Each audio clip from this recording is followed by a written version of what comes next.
দেখো, নির্বাচন কমিশন সম্প্রতি স্বচ্ছ ভোট গ্রহণ নিশ্চিত করা এবং অনিয়ম প্রতিরোধের জন্য একটি বিশেষ নীতিমালা প্রণয়ন করেছে। এই বাক্যটার সাবজেক্ট কোনটা? নির্বাচন কমিশন, তাই তো? এটা হচ্ছে সাবজেক্ট। এখানে ভার্ব আছে কয়টা দেখো তো? এই বাক্যটাতে, এই বাংলা বাক্যটাতে ক্রিয়া কয়টা আছে সেটা দেখো আগে। শুরু করো। নির্বাচন কমিশন সম্প্রতি স্বচ্ছ ভোট গ্রহণ নিশ্চিত করা, এই যে নিশ্চিত করা একটা ক্রিয়া, নিশ্চিত করা একটা ক্রিয়া, তাই তো? এই যে একটা ক্রিয়া বা ভার্ব। তারপরে আরেকটা ক্রিয়া কই আছে? এবং অনিয়ম প্রতিরোধে, এই যে প্রতিরোধ করা বা প্রতিরোধ, এটা একটা ভার্ব, তাই তো? তারপরে দেখো, প্রতিরোধের জন্য একটি বিশেষ নীতিমালা প্রণয়ন করেছে, এই যে প্রণয়ন করা, এটা আরেকটা ভার্ব নাকি? হ্যাঁ, এবার বাচ্চারা বলো, এখানে আমরা কয়টা ভার্ব পাইলাম? প্রতিরোধ করা আর হচ্ছে প্রণয়ন করা, তিনটা ভার্ব পাইছি। এখন আমাকে বলো, তিনটা ভার্বের মধ্যে মেইন ভার্ব কোনটা? মেইন ভার্ব মানে কি তোমার ফাইনাইট ভার্ব কোনটা? এই পুরো বাক্যে ফাইনাইট ভার্ব কোনটা বলো? ফাইনাইট ভার্ব কিভাবে বের করবো? প্রণয়ন করেছে, এটা হচ্ছে তোমার ফাইনাইট ভার্ব বা বাংলায় সমাপিকা ক্রিয়া, সমাপিকা ক্রিয়া। কারণ বাকি যে দুটা ভার্ব আছে, এই দুটা ভার্ব বা ক্রিয়া দ্বারা পুরো বাক্যটা কি পূর্ণাঙ্গ অর্থ প্রকাশ করে না। যেমন আমি যদি বলি যে নির্বাচন কমিশন সম্প্রতি স্বচ্ছ ভোট গ্রহণ নিশ্চিত করা, বাক্য কি সম্পূর্ণ হয়েছে? না। তারপর আবার যদি বলি এবং অনিয়ম প্রতিরোধের জন্য বা অনিয়ম প্রতিরোধ, বাক্য কমপ্লিট হয়েছে? না। তারপরে আমি যদি বলি অনিয়ম প্রতিরোধের জন্য একটি বিশেষ নীতিমালা প্রণয়ন করেছে, এইবার কি আমাদের বাক্যটা কমপ্লিট হয়েছে, তাই না? তাইলে আমাদের মূল সাবজেক্ট হচ্ছে নির্বাচন কমিশন। আর নির্বাচন কমিশন কি করছে? কি করছে নির্বাচন কমিশন? নীতিমালা প্রণয়ন করেছে। এখন বোঝো, নির্বাচন কমিশন নীতিমালা প্রণয়ন করেছে। এখন কি কি নীতিমালা প্রণয়ন করেছে, কিসের জন্য করেছে, সেগুলোর জন্য বাকি বাক্যগুলা, কথা বোঝা গেছে? তাইলে আমাদের সাবজেক্ট হচ্ছে নির্বাচন কমিশন, আমাদের মূল ভার্ব বা ফাইনাইট ভার্ব বা সমাপিকা ক্রিয়া হচ্ছে এই প্রণয়ন করা। তাহলে আমরা কি দিয়ে শুরু করতে পারি? যে the election commission, the election commission কি, ইলেকশন কমিশন কি করছে? সাবজেক্ট আমরা পাইলাম দ্য ইলেকশন কমিশন। আচ্ছা, এবার আমরা ভার্ব পাইছি। প্রথমে আমরা কি বের করলাম? ফাইনাইট ভার্ব বের করলাম, তাই না? এরপর আমরা কি বের করবো বলো? আমরা একটা একটা করে করবো, যে প্রথমে আমরা কি কি বের করতেছি। 2 নম্বরে আমরা কি বের করবো বলো?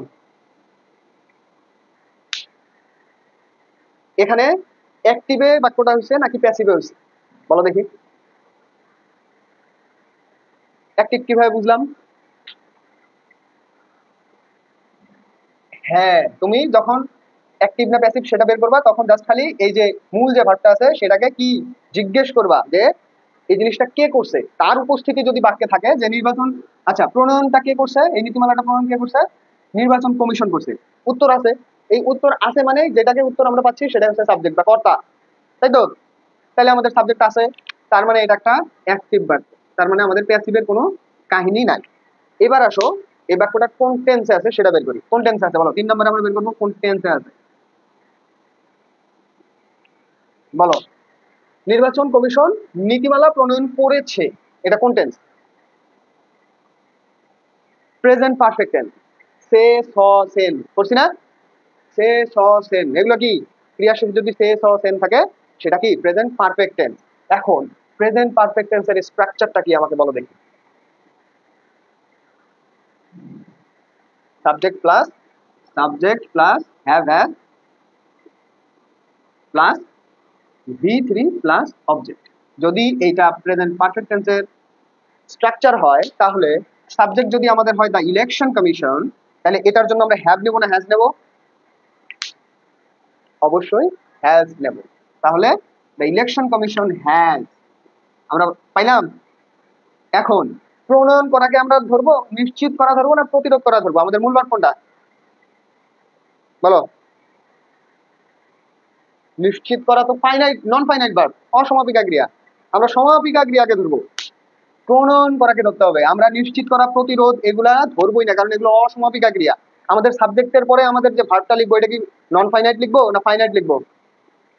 অবশ্যই ফাইনাইট লিখবো বা সমাপিকা ক্রিয়া লিখবো বাংলা যদি বলো। তাহলে আমরা কেন নিশ্চিত করা বা প্রতিরোধের বিষয়টা যাচ্ছি? আমাদের সমাপিকা ক্রিয়া বা ফাইনাইট ভার্বই হচ্ছে প্রণয়ন করেছে। তাহলে দ্য ইলেকশন কমিশন হ্যাজ প্রণয়ন করেছে ইংলিশ কি?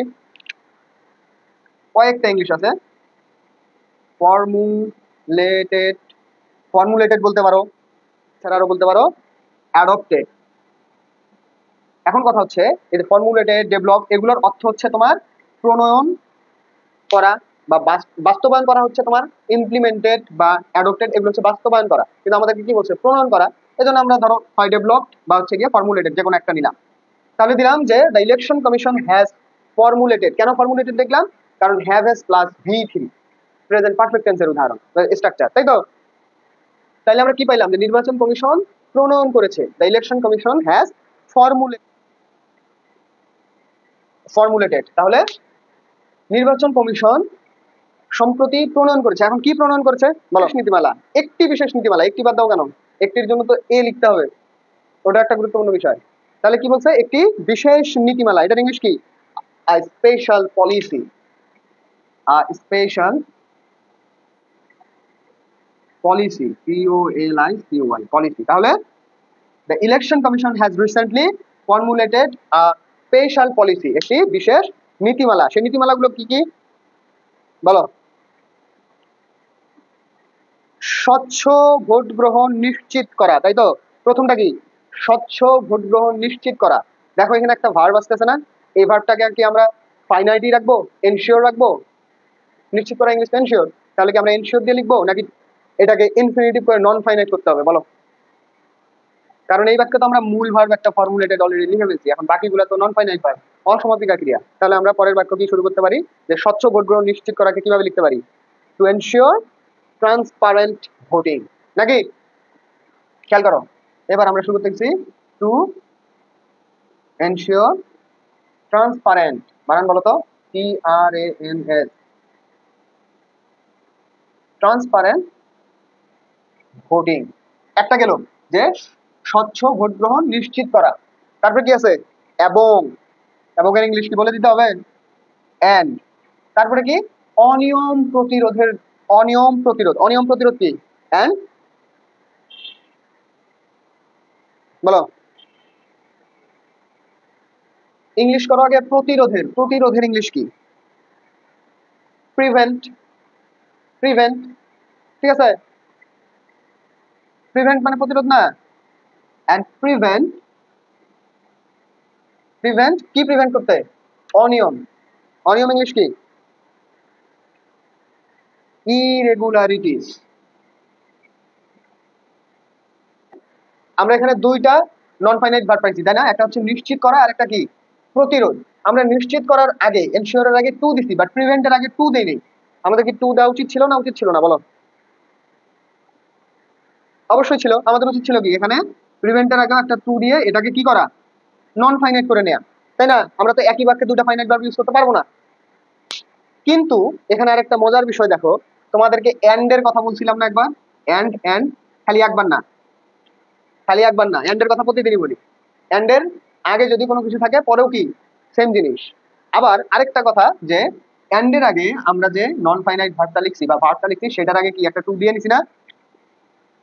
এই টুটাই এনশিওর এবং প্রিভেন্ট, এই দুইটাকে হচ্ছে গিয়ে নিয়ে কাজ করতেছে। সো আমাদের প্রিভেন্টের আগে আর টু দেওয়ার দরকার নেই।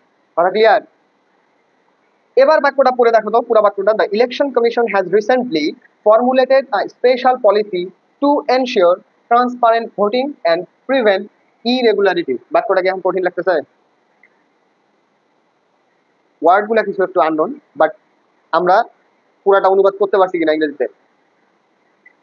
তাহলে আমাদের এখন এই জন্যই তোমরা হচ্ছে গিয়ে বাংলা থেকে ইংলিশ করতে পারো না, ইংলিশ থেকেও অনেক সময় বাংলা ঠিক মতো করতে পারো না। তোমরা তো একটা কোনো কিছু লিখতে গেলে আগে একটা বাংলা বাক্য চিন্তা করো, তাই না? ধরো এই বাক্যটার মধ্যে একটা কোনো একটা বাক্য চিন্তা করলা, করে এটাকে যে কিভাবে ইংলিশ করব সেই জিনিসটাই আমাদের মাথায় আসে না, যে আমরা এটা কোত্থেকে শুরু করবো। দেখো তুমি শুরুই করতে পারো না।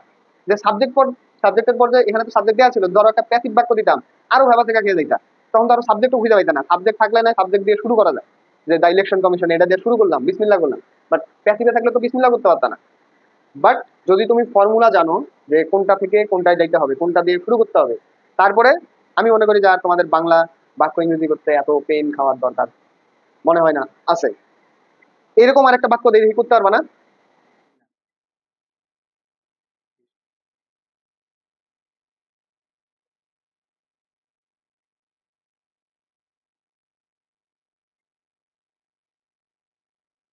থাকলে খাতা সামনে খাতা লিখে ফেলুন।